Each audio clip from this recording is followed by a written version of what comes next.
Pwede bang magtanong ng hindi agad tinatawag na masama? Naguguluhan kasi ako eh. May nagsabi kasi na kung walang Diyos, walang moral compass, na religion daw ang pinanggagalingan ng tama at mali. Pero habang mas binabasa ko ang Bible, mas marami akong tanong kaysa sa sagot. Hindi ito para manira, gusto ko lang umunawa. Halimbawa, may mga kwento sa Bible na mahirap ipaliwanag kung morality ang pinag-uusapan. Nandiyan ang kwento ni Lot at ng kanyang mga anak. Nilising nila ang kanilang ama at nakipagtalik sa kanya upang magkaanak. Makikita ito sa Genesis 19 verse 30 to 36. Ngayon, may magsasabi hindi naman inutos ng Diyos yun, kwento lang yun. Possible, pero may ibang talata na hindi lang kwento, patas mismo. Halimbawa, sa Leviticus 25 verse 44 to 46, pinapayagan ang pagbili ng alipin mula sa ibang bansa at maari silang ipamana bilang pag-aari. Sa Exodus 21 verse 20 to 21, may batas na kung bubugbugin ng amo ang alipin at mabuhay pa ng 1 o 2 araw, walang parusa dahil ang alipin ay itinuturing na property. Deuteronomy 21 verse 18 to 21, kapag ang anak ay suwail at ayaw sumunod sa magulang, dadalhin siya sa mga elder at babatuhin hanggang mamatay. Meron pang mas mabigat ha. Sa Numbers 31 verse 17 to 18, may utos na patayin ang mga lalaking bata at ang mga babaeng nakipagtalik na, ngunit iligtas ang mga babaeng virgin. Sa 1 Samuel 15:3, may utos na patayin ng lalaki, babae, bata, sanggol, pati mga hayop. Ngayon ang tanong ko lang, kung ang Bible ang ultimate source ng moral compass, paano natin ipapaliwanag ang mga talatang ito? Hindi ko sinasabing wala nang mabuti sa religion. Ang tanong ko lang, paano natin ito inuunawa? May isa pa akong tanong. Sabi ng iba, kailangan mo lang ng tamang religion. Pero alin dun? Napakaraming religion sa mundo at halos lahat na nagsasabi sila ang tama. May mga holy book, may mga tradisyon, may mga tagasunod na handang ipaglaban yun. At kahit sa loob lang ng Christianity, hindi rin iisa ang interpretation. Ayon sa Center for the Study of Global Christianity, may tinatayang mahigit 45,000 Christian denominations sa buong mundo.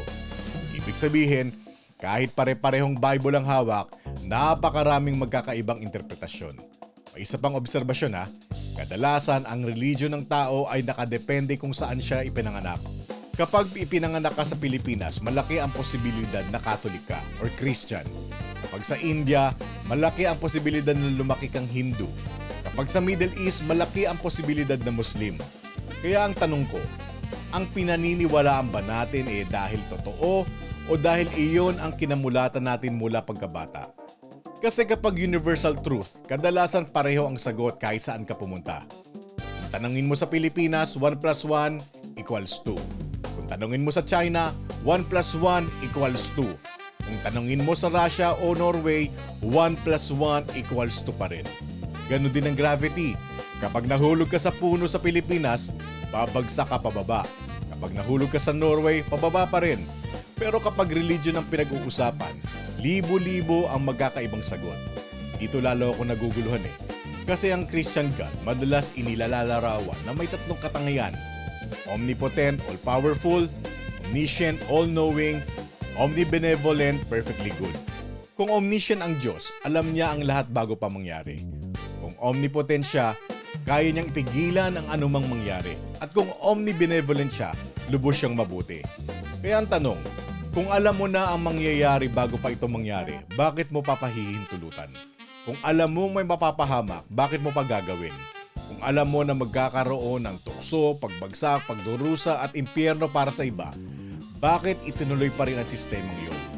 Kung all-knowing ka, alam mo na. Kung all-powerful ka, kaya mong pigilan. Kung omnibenevolent ka, bakit hindi mo pinigilan? Alam ko rin na may magsasabi rito, free will kasi. Narinig ko rin ang argument na yon, pero may isang bahagi sa Bible na nagbibigay din sa akin ng tanong. Sa kwento ni Pharaoh sa Exodus, may mga talata na nagsasabi ang Diyos mismo ang nagpatigas ng puso ng Pharaoh.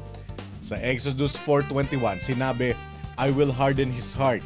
Sa Exodus 7:3, sinabi rin na I will harden Pharaoh's heart. Sa Exodus 9:12, malinaw na the Lord hardened Pharaoh's heart.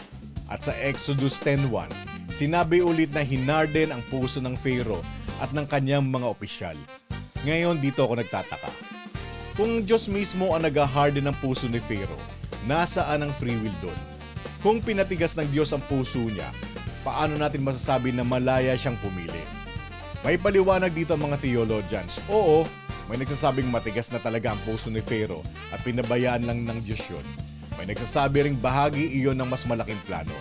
Pero para sa isang taong nagbabasa lang ng teksto, natural lang na magtanong, kung may free will ang tao, bakit may talata na nagsasabi ang Diyos mismo ang nag-hard ng puso ng Pharaoh? May isa pa akong napansin habang nagbabasa ako ng Bible. May mga talata na nagsasabing ang Diyos ay hindi nagbabago.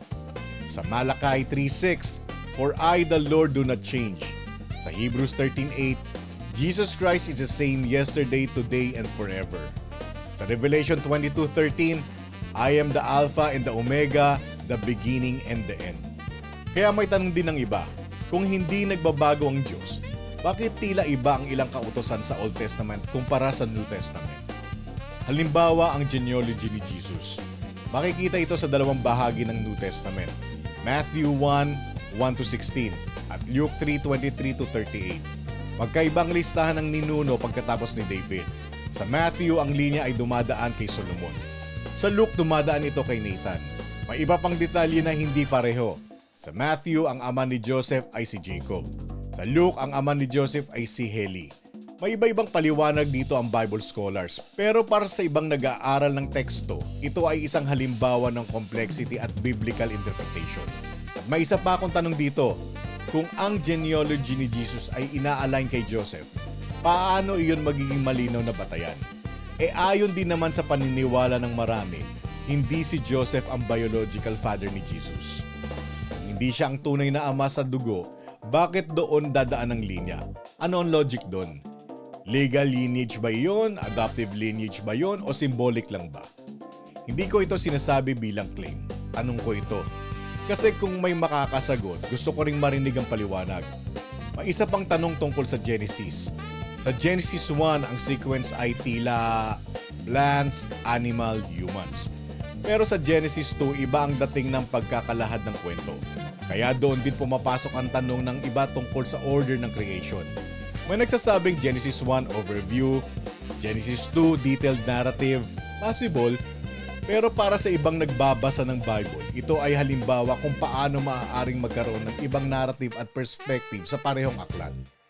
May mga tanong din mula sa science, halimbawa ang Noah's Ark. Sa Genesis, may sukat ang Ark, 300 cubits ang haba, 50 cubits ang lapad, 30 cubits ang taas. Ngayon may nagtatanong, paano kasya ang napakaraming hayop? Paano pinakain ang mga ito?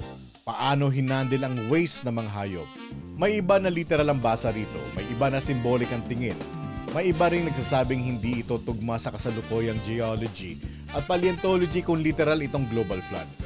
May iba pang kwento tulad ng ahas na nagsasalita sa Genesis, donkey na nagsasalita kay Balaam, si Jonah na nalunok ng malaking isda. Sa pananaw ng believers, ito ay miracles. Sa pananaw ng skeptics, maaring symbolic stories. At may isa pang mas malawak na tanong. May panahon sa kasaysayan na ang tao ay nag-iisip ng mundo sa paraang iba sa alam natin ngayon. May mga talata tulad ng Ecclesiastes 1:5 na nagsasabing the sun rises and the sun sets. At may kwento sa Joshua 10:13 na the sun stood still. Kaya may mga nagtatanong kung paano dapat basahin ang ganitong language. Literal ba? Phenomenological ba? Poetic ba? Ngayon, alam ng modern science na ang Earth ang umiikot at ang ganitong pananalita ay pwedeng basahin bilang observational language, hindi necessarily scientifically. Kung sa tingin ninyo may natutunan kayo rito o kung tingin nyo educational lang ganitong pag-uusap, paki-like, paki-share at paki-follow. Dagdag ko lang nagbabasa po ako ng Bible. Ilang beses ko na pong binasa ang Bible, kaya ako nagtatanong. Kung may sasagot sa mga tanong ko, sana verse din sa Bible ang gamitin nyo. Hindi lang sabi sa Bible. Mas maganda kung binabasa nyo rin mismo ang Bible. Kasi mahirap sagutin ang tanong kung hindi rin nababasa ang teksto. Welcome naman ang comments ng kahit sino. Pero suggestion ko lang basahin nyo rin ang Bible para mas maintindihan ninyo kung bakit ako nagtatanong. Hindi ko sinasabing mali ang lahat ng religion. Hindi ko rin sinasabing wala nang mabuti sa faith. Ang sinasabi ko lang, naguguluhan ako.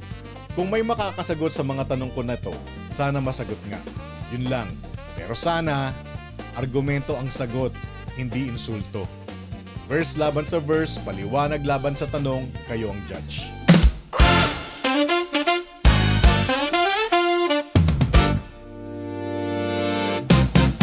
Let's shift.